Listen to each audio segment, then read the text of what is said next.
warahmatullahi wabarakatuh. Berjumpa lagi dengan saya Novi Kriswijayanti, calon guru penggerak angkatan 9 dari Kabupaten Sidoarjo. Hari ini saya tidak sendiri.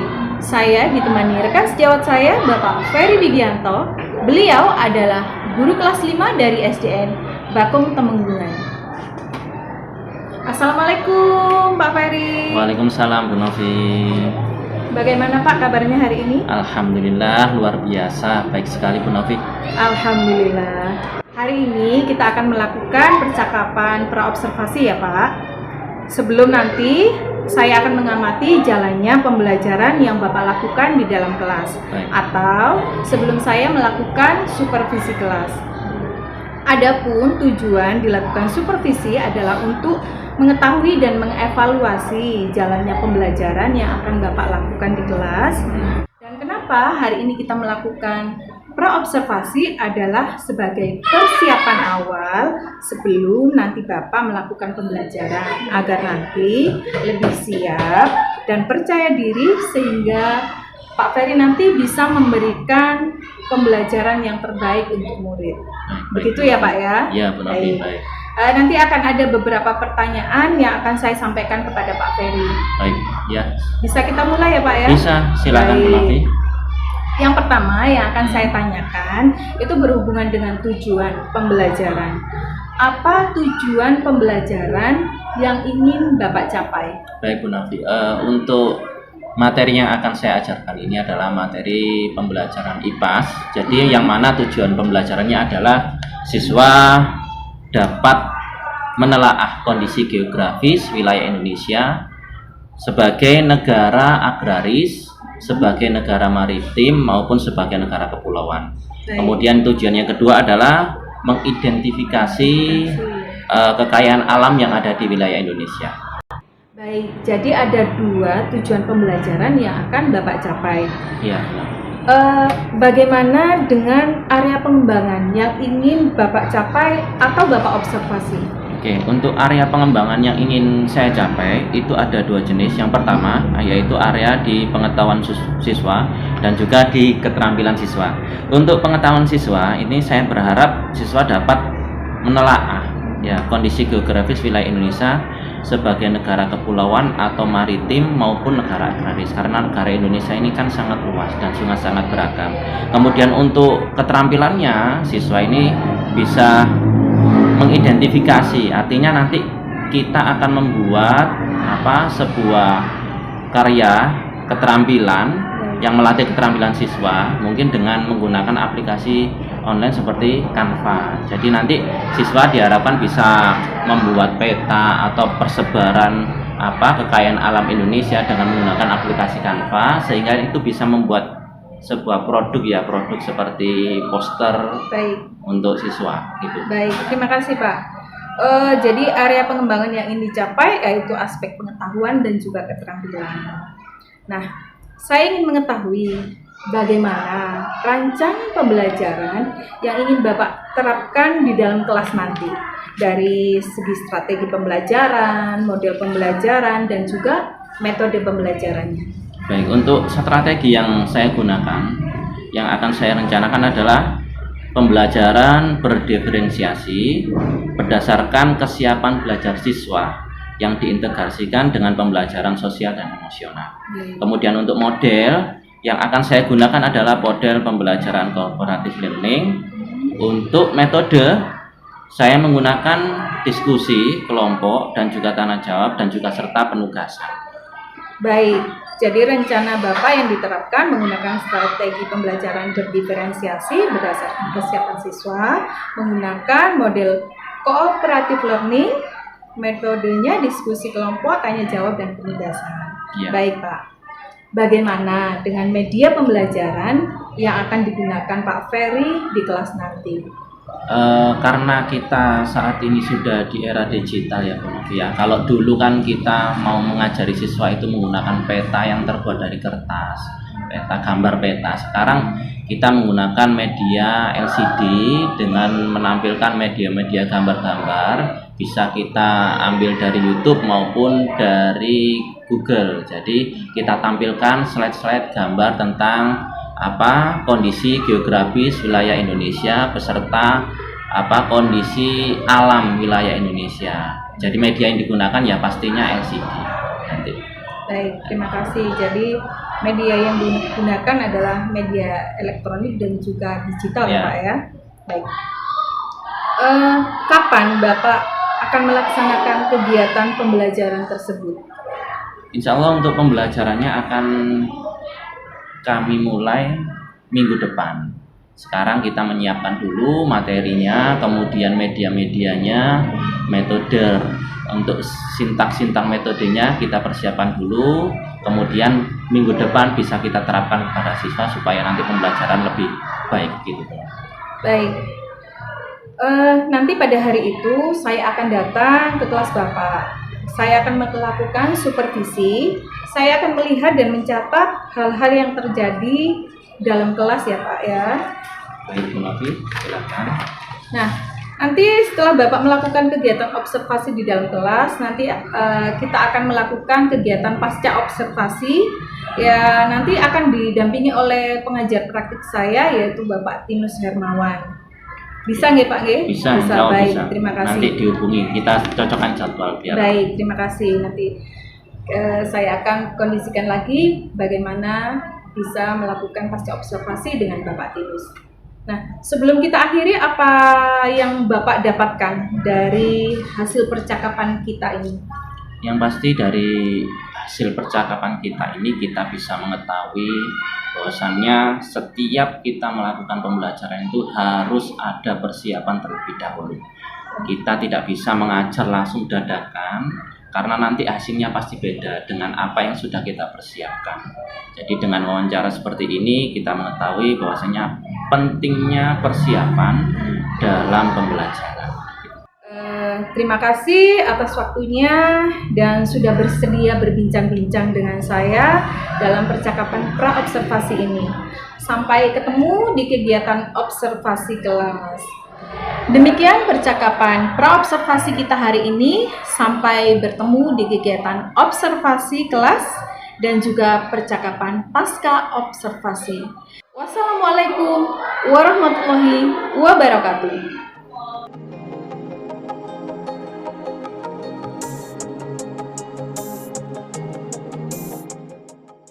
Assalamualaikum warahmatullahi wabarakatuh.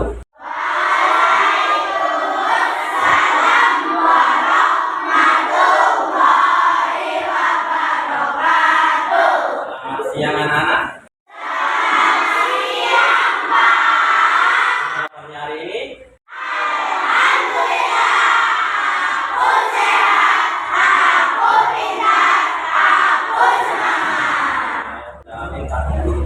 siang hari ini kalian masih diberi semangat yang luar biasa ya. Hari ini yang tidak masuk tadi siapa? Siapa? Gila ya. Oke. Ini tadi sudah berjawab belum? Yang ini doa siapa?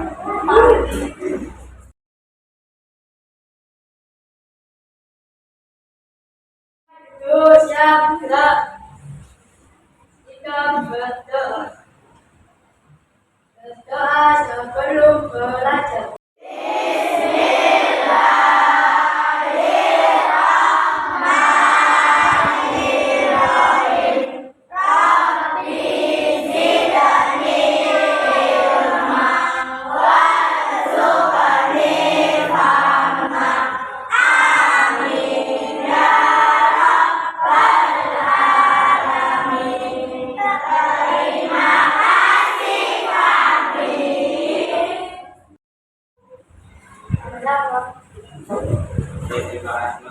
Baik anak-anak, tadi kita sudah belajar materi matematika tentang sudut ya.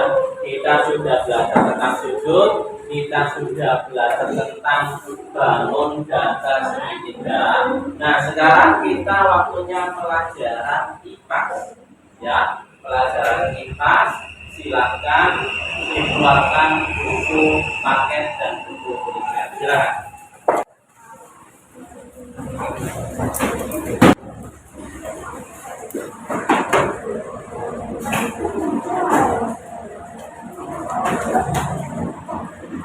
sudah? Ya anak, hari ini kita belajar materi IPAS. Dapat dibuka buku IPAS-nya halaman 180.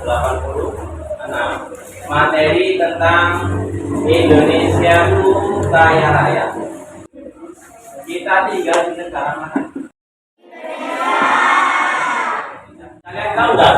Negara Indonesia itu merupakan negara terkaya di dunia. Ya, karena apa? Karena banyak sumber daya alam yang terdapat di Indonesia ini sangat banyak sekali.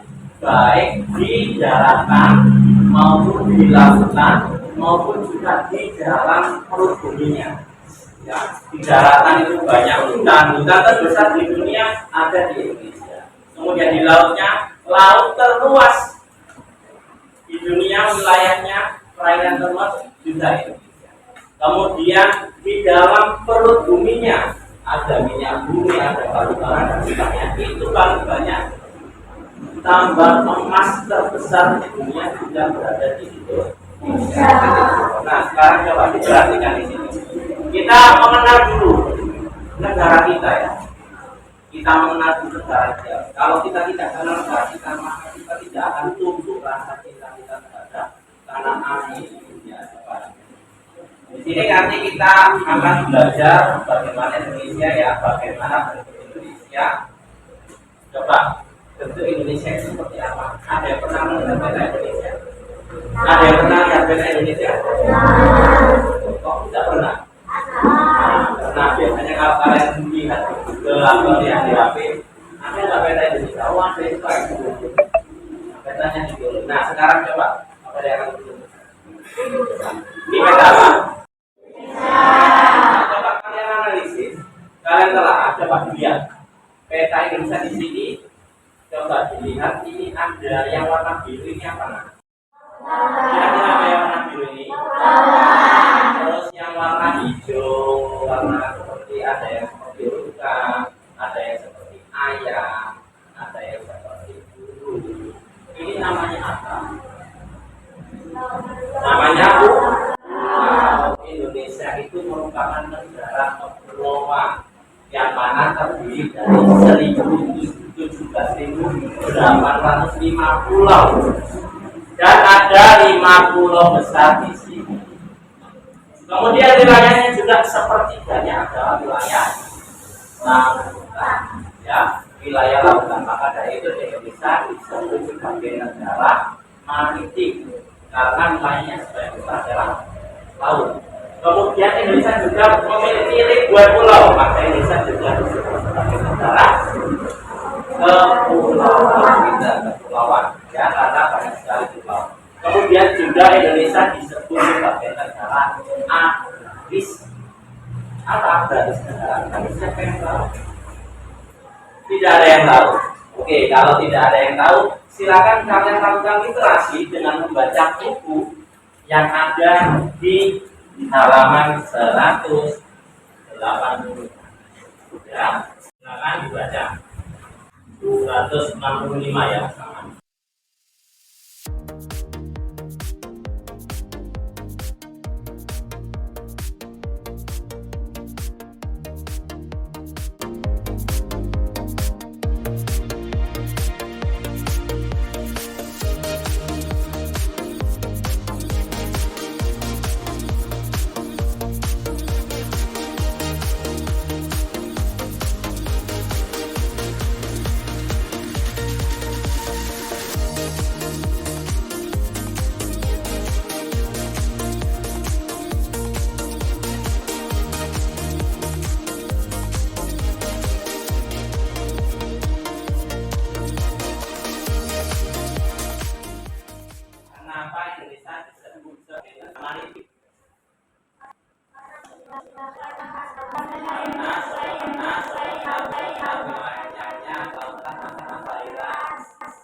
Jadi negara Indonesia disebut sebagai negara agraris ya, mantan hari sebagai seorang Ya. Oke, tapi di sini masih lebih dahulu coba ini di sini dia peta. Tapi apa peta ya? Untuk apa? Untuk lihat titik boleh. Pernah nggak kalau kalian undangan ada penjarahan fungsi jenis peta ya ditampilkan peta Indonesia jadi mengetahui tentang Indonesia itu kalau kalian mencari belakangnya petanya mencari lokasi saja tergantung dari petanya. Nah sekarang bagaimana letak dan kondisi geografis wilayah Indonesia? Ya dilihat dari geografisnya tadi letak di mana? Indonesia berapa ini?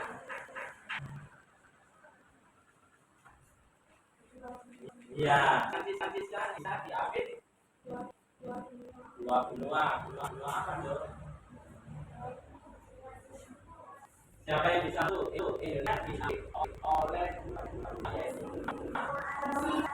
benua Asia, benua Australia. Jadi letak geografis Indonesia hampir oleh dua benua yang kecil. Ini yang benua Asia dan yang bawah adalah benua Australia. Kemudian Indonesia juga diapit oleh dua samudra, ada Asia. Samudra berapa di sini? Samudra Pasifik dan juga Samudra Hindia. Jadi letak geografis Indonesia diapit oleh dua benua dan dua samudra Hindia dan Pasifik dan benua Asia dan juga apa pengaruh geografis Indonesia terhadap kehidupan sosial masyarakat? Wilayah Indonesia itu banyak lautnya, berarti mata pencaharian bagaimana nelayan. Kalau di Indonesia itu banyak saknya. Kemudian di Indonesia ada pegunungannya, ada dataran tinggi, ada pegunungan tanam. Loh, berarti tadi itu tanaman sama untuk apa? Itu juga dataran. Ya. Sekarang, maka Indonesia disebut sebagai negara kepulauan. Maka kita disebut sebagai maritim.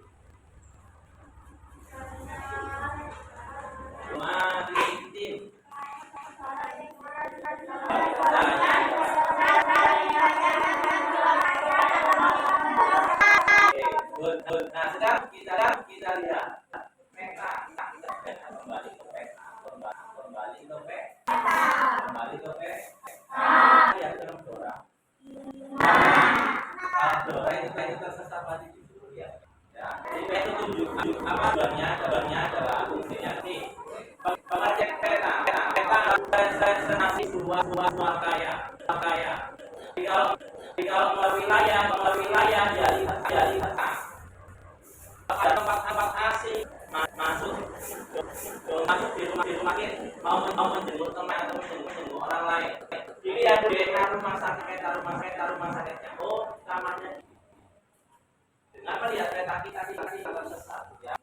Ini peta terdiri dari banyak unsur ya. Ini ada wilayah, ada bagian dan unsur ada juga tuh kalau di materi tadi ada judul peta Indonesia. Kemudian ada arah mata angin itu untuk menunjukkan arah siapa yang sudah mata angin. Ada yang apa? Belum pernah cari tepatnya dia mata anginnya siapa ya? Ini mulai dari timur. Timur, tenggara, selatan, barat, daya, barat, laut, utara, timur, laut. Pernah mendengar nggak? Sekali lagi, satu, dua, tiga. Timur, tenggara, selatan, barat, daya, barat, laut, utara, timur,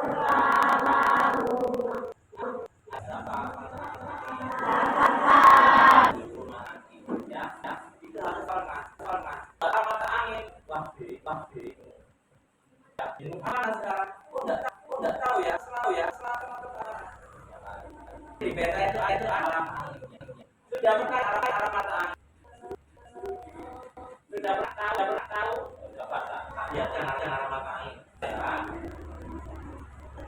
Nah, ini arah mata angin.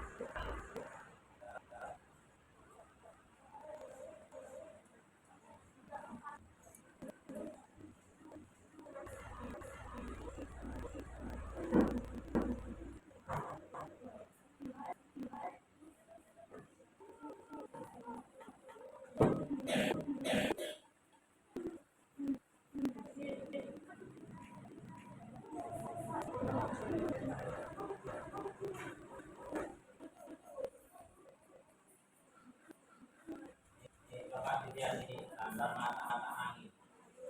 Ya.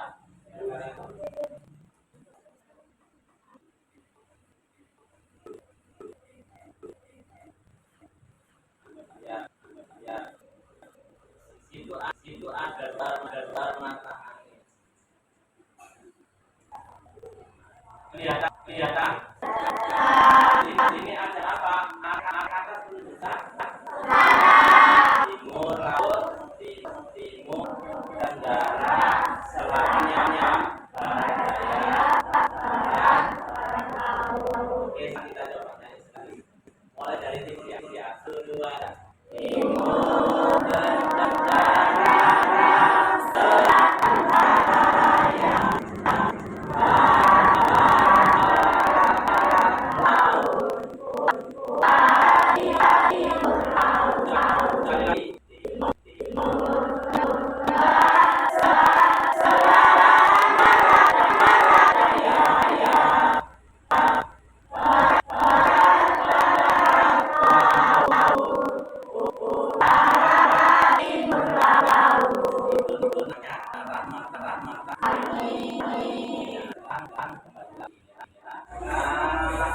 biar semangat di belakang.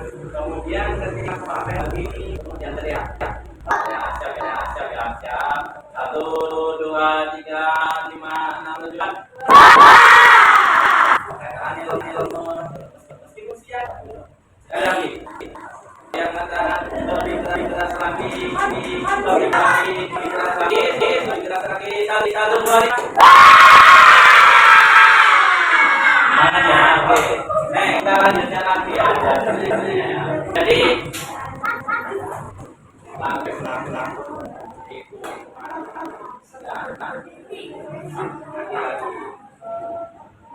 Nah, ini letak dan kondisi Indonesia tadi dijelaskan. Nah, sekarang kita aplikasikan.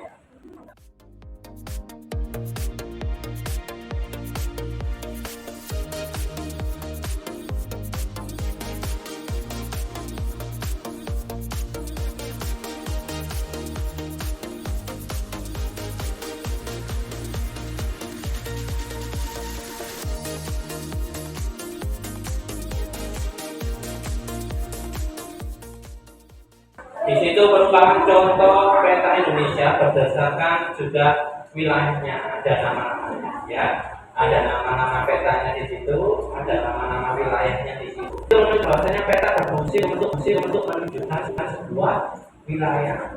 Kalau kalian tidak tahu wilayah, maka disarankan untuk melihat yang namanya ini data Indonesia, data geografis Indonesia sebagai negara kepulauan mempengaruhi kehidupan sosial masyarakat. Dan cara budaya dan bahasa. Jadi ada suku 3 suku di Indonesia. Karena apa? Karena wilayah-wilayahnya terpecah oleh wilayah lain.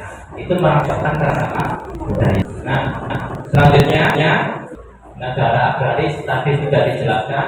Negara agraris sekarang Indonesia sebagai besarnya sebagai petani. Dan di sini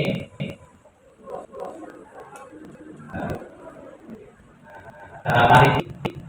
Indonesia memiliki wilayah laut, ya, yang sangat luas karena dua tiga wilayahnya hanya adalah laut. Wilayah Indonesia itu 2/3-nya adalah laut, makanya disebut sebagai negara. Sekarang coba diperhatikan. Ya, diperhatikan. Sekarang kalian buku LKS-nya dibuka, kita diskusi dulu mengenai kondisi Indonesia. Dibuka buku LKS-nya.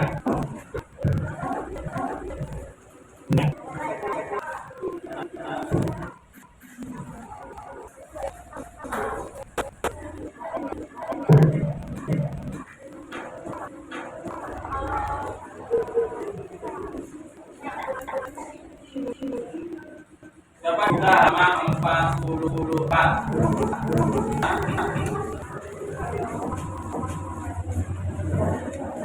Dapat di situ ada tugas berkelompok ya. Di situ bersama kelompokmu coba lihat peta di daerahmu. Di situ itu ada peta ya di bawahnya ya, peta barat. Kemudian kalian cari unsur petanya. Ya, unsur petanya sudah dijelaskan sama peta.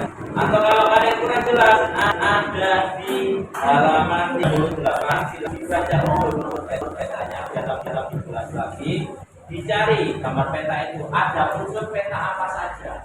Ya, ada unsur apa saja di halaman 44. Contoh, itu merupakan peta provinsi Barat. Di situ unsurnya apa? Oh, di situ ada judul peta. Judul peta. Kemudian di situ ada legenda. Oh, nama angin enggak? Oh, apa? Boleh. Unsur ada. Ya, ditulis saja di sini, gambar di sini ada apa saja unsurnya yang ada di dalam. Ya, silakan coba perhatikan. Ya.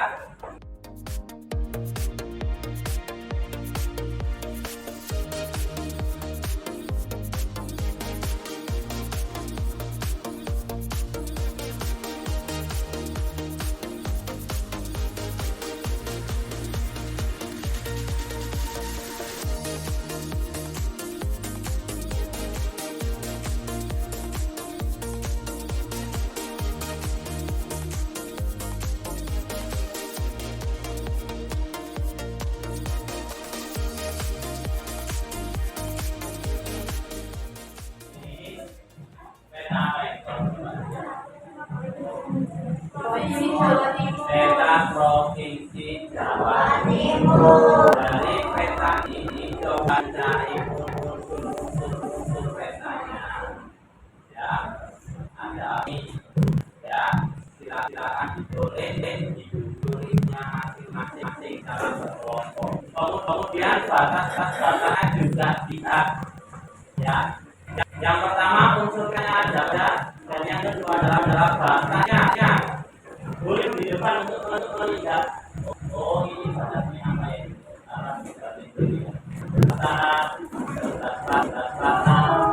Batas barat, timur.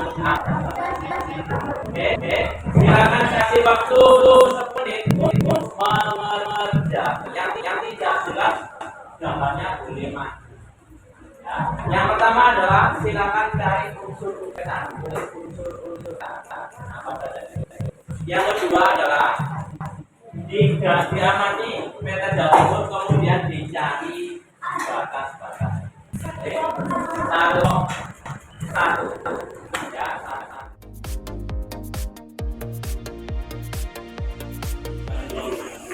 Satu kelompok silakan pilih unsur-unsur peta apa saja. Ya. Dan kemudian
Presentasikan unsur peta. 1. Judul peta. 2. Skala peta. 3. Tanda arah atau orientasi. 4. Tata warna. 5. Simbol peta.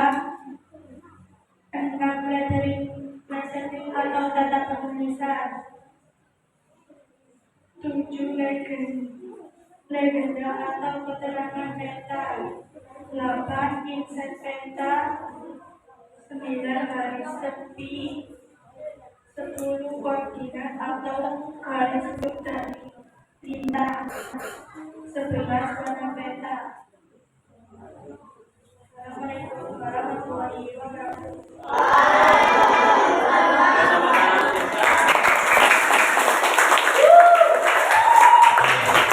Terima kasih sudah memaparkan dari unsur-unsur peta. Ya, jadi kalian tadi sudah ditugaskan untuk mencari unsur-unsur pada peta dan sudah dijelaskan sama Siska. Ada berapa tadi unsur peta kan? Sekitar berapa?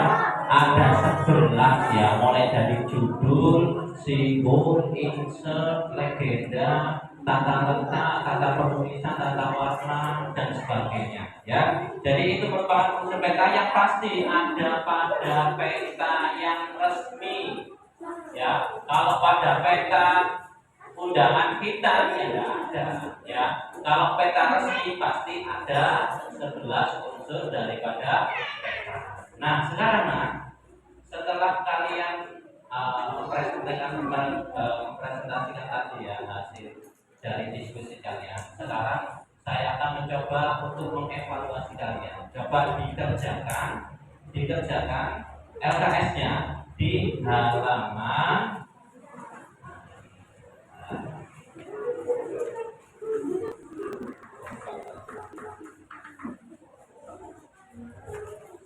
di halaman 45 ya, di halaman 45. Silakan dikerjakan nomor 1 sampai 5. Saya kasih waktu 10 menit untuk mengerjakan. Silakan dikerjakan secara mandiri, tidak boleh berdiskusi. Kalau tadi sudah berdiskusi, sekarang untuk evaluasinya kalian kerjakan secara mandiri. Silakan dikerjakan mulai sekarang.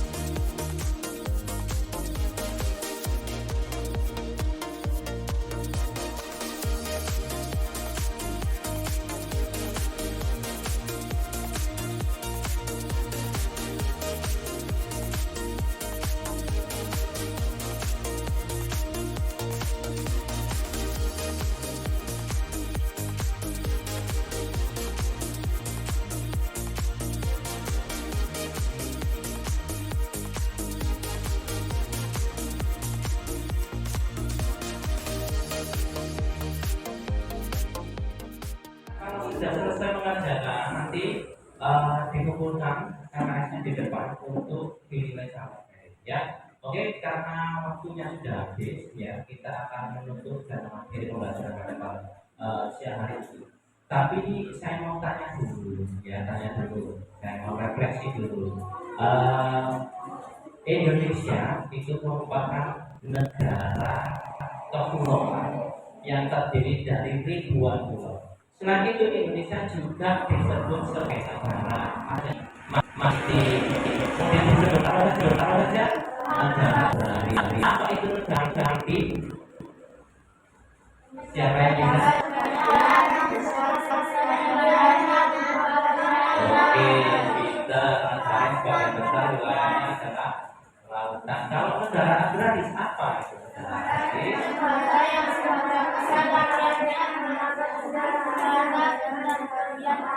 Ya, kita jadi sebagian besar penduduknya bekerja sebagai petani. Nah, untuk mengetahui wilayah Indonesia itu kita biasanya melihat apa? Melihat peta. Coba dilihat di depan ini peta Indonesia. Secara geografis Indonesia itu diapit oleh dua benua. Benua apa saja?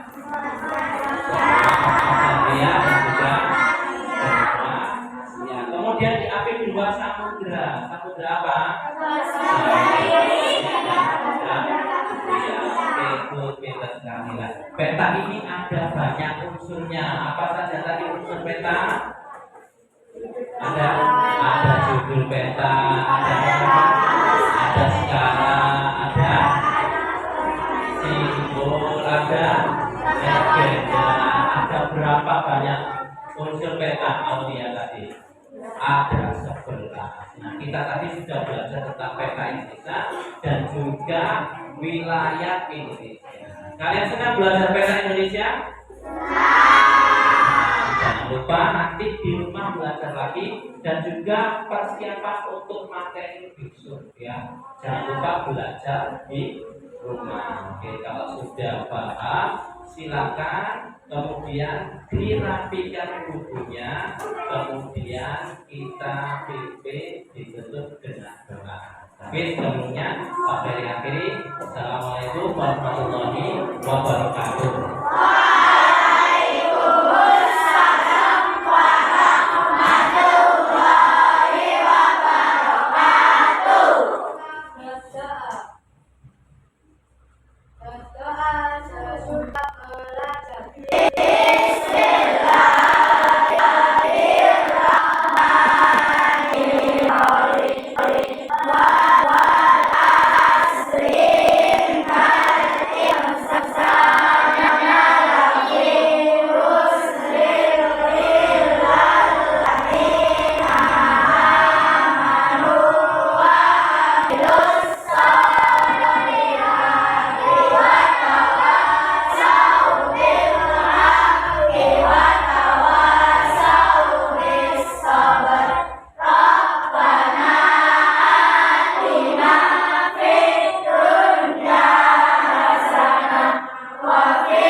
Assalamualaikum warahmatullahi wabarakatuh.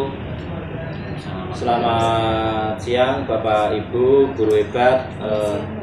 Bapak Ibu, saya di sini selaku pengajar praktek CGP Angkatan 9 yang akan mendampingi Bu Novi dalam melakukan praktek keterampilan coaching sebagai pelajaran yang ada di PGP, program PGP CGP Angkatan 9.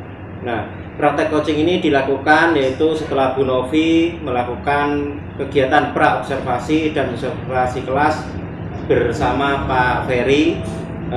Praktek coaching pasca observasi ini dilakukan setelah observasi di kelasnya Pak Ferry kelas 5, ya, kelas 5 yang sudah dilakukan. Nah, untuk praktek coaching sepenuhnya saya serahkan kepada Bu Novi untuk dilaksanakan. Monggo Bu Novi. Baik, Bapak. Assalamualaikum warahmatullahi wabarakatuh. Berjumpa lagi dalam percakapan pasca observasi bersama saya, Novi Kriswijayanti, calon guru penggerak Angkatan 9 dari Kabupaten Sidoarjo. Saya tidak sendiri, saya ditemani oleh rekan sejawat saya, Bapak Ferry Widianto, yang telah melakukan observasi kelas. Selamat pagi Bu Novi. Selamat pagi Pak Ferry, kok tumben kesini, ada apa? Iya, saya ada perlu. Ini saya mau konsultasi terkait dengan kegiatan observasi yang sudah saya lakukan kemarin. Oh iya, apakah ada kendala atau masalah Pak? Iya, ada sedikit kendala. Oh begitu. Tapi sebelum bercerita kendala-kendala, saya mau tanya dulu tentang observasi yang kemarin. Boleh. Oh iya, baik. Untuk pertanyaan pertama ya Bapak, bagaimana perasaan Bapak terkait berjalannya proses observasi yang sudah dilakukan?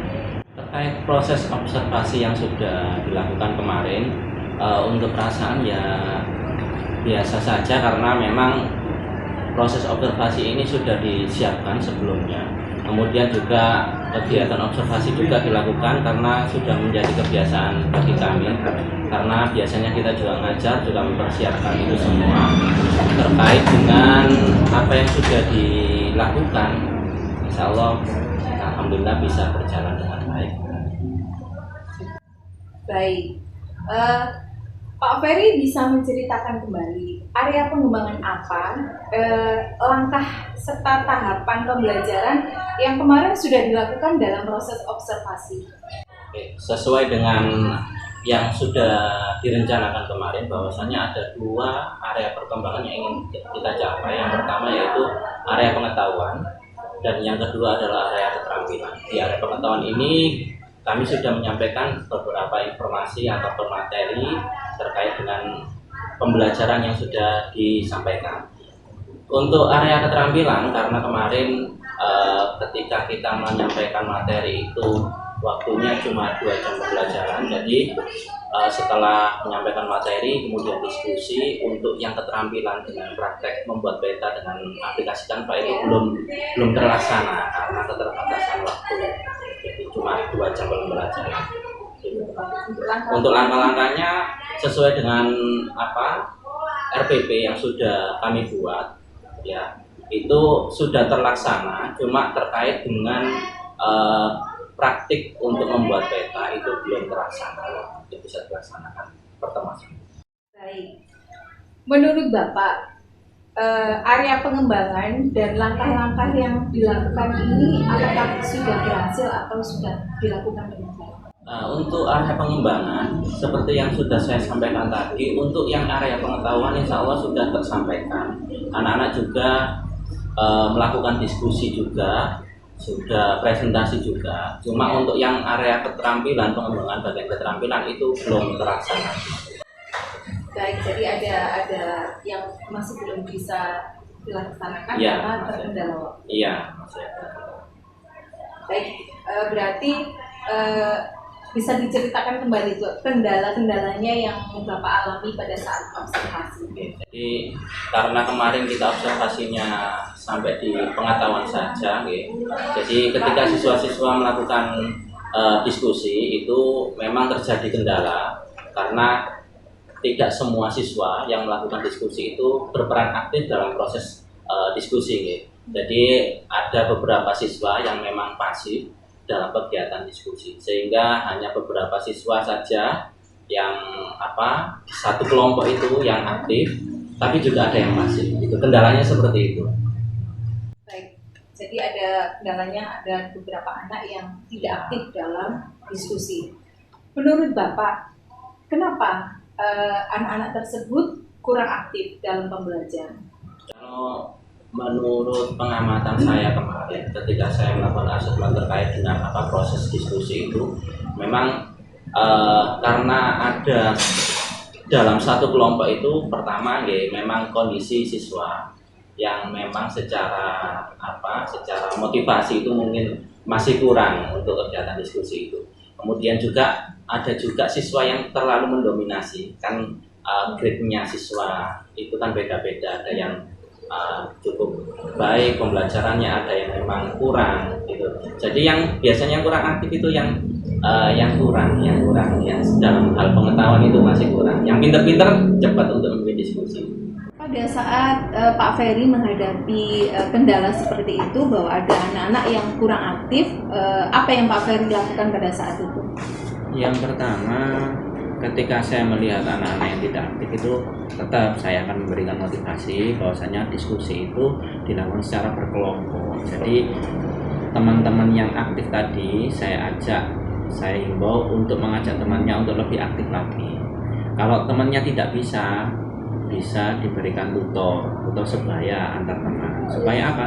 Supaya yang tidak aktif tadi bisa menjadi aktif, atau diberi tugas sesuai dengan setiap anggota kelompok itu diberi tugas masing-masing. Jadi setiap anak itu bisa aktif dalam berdiskusi gitu. Mungkin yang tidak aktif disuruh maju presentasi atau gimana. Meskipun presentasinya tidak hanya bagian pembuka atau seperti apa, nanti saya sampaikan seperti itu kepada anak-anak. Baik, jadi Pak Ferry lebih memotivasi dan memberikan bantuan-bantuan kepada anak-anak untuk lebih aktif lagi. Baik, harapan Pak Ferry ke depannya untuk pembelajaran selanjutnya apa yang Pak Ferry harapkan? Ya, saya berharap untuk pembelajaran selanjutnya anak-anak lebih aktif lagi dalam pembelajaran. Mungkin nanti dari saya akan melakukan perubahan metode atau model pembelajaran ketika materi selanjutnya, atau melanjutkan materi ini dengan metode dan model pembelajaran yang berbeda mungkin. Dengan seperti itu harapan saya nanti ketika dengan model pembelajaran yang baru, nanti anak-anak juga lebih aktif dalam kegiatan pembelajaran, sehingga ilmu yang disampaikan atau kegiatan mereka untuk mencari ilmu itu lebih efektif, sehingga bisa memahami materi-materi yang ingin dicapai. Baik, dari rencana perubahan itu kira-kira kapan Pak Ferry akan melaksanakannya? Jadi untuk pelaksanaannya pertemuan selanjutnya. Baik, saya tunggu Pak ya untuk pertemuan selanjutnya. Saya tunggu kapan jenengan bisa sharing lagi untuk hasil perubahannya. Oke, nanti kalau seumpama saya sudah mempraktekkan, nanti saya akan sharing lagi dengan jenengan terkait dengan metode yang sudah saya coba. Gitu. Baik. Jadi nanti saya tunggu ya Pak Ferry ya hasil selanjutnya. Siap. Saya akan menghubungi Bu Novi nanti kalau sudah selesai. Baik Bu Novi, terima kasih atas sharing yang sudah diberikan kepada saya, masukan-masukan juga yang diberikan kepada saya. Saya akan coba dulu, nanti akan saya informasikan lagi terkait dengan perkembangannya. Terima kasih Bu Novi, saya kelas dulu. Baik, saya tunggu Pak Ferry. Waalaikumsalam. Akhirnya, rangkaian kegiatan observasi akademik sudah selesai. Dimulai dari percakapan pra-observasi, kegiatan observasi, dan percakapan pasca observasi. Saya ucapkan terima kasih sebanyak-banyaknya untuk Pak Ferry. Saya akhiri. Assalamualaikum warahmatullahi wabarakatuh. Waalaikumsalam.